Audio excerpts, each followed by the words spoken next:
নির্বাচন কমিশন হঠাৎ একটা বিশেষ সংশোধন প্রক্রিয়ার ঘোষণা করেছে।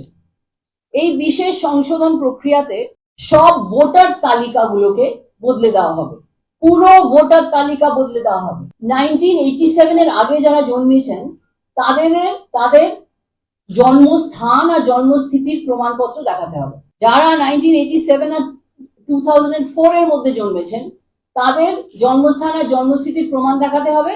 আর একজন অভিভাবক মা বা বাবার জন্মস্থান আর জন্মস্থিতির প্রমাণ দেখাতে হবে। 2004 এর বাদে হয়েছে তাদের নিজের জন্মস্থান আর জন্মতিথির প্রমাণ দেখাতে হবে। তার উপরে বাবা আর মা দুজনের জন্মস্থান আর জন্মতিথির প্রমাণ দেখাতে হবে। ভেবে দেখুন, এটা কি সম্ভব? আমাদের বাড়িতে কি আমরা সব আমার মা আর বাবাদের কি বার্থ সার্টিফিকেট নিয়ে বসে আছি? আমরা এটা কোথেকে পাবো?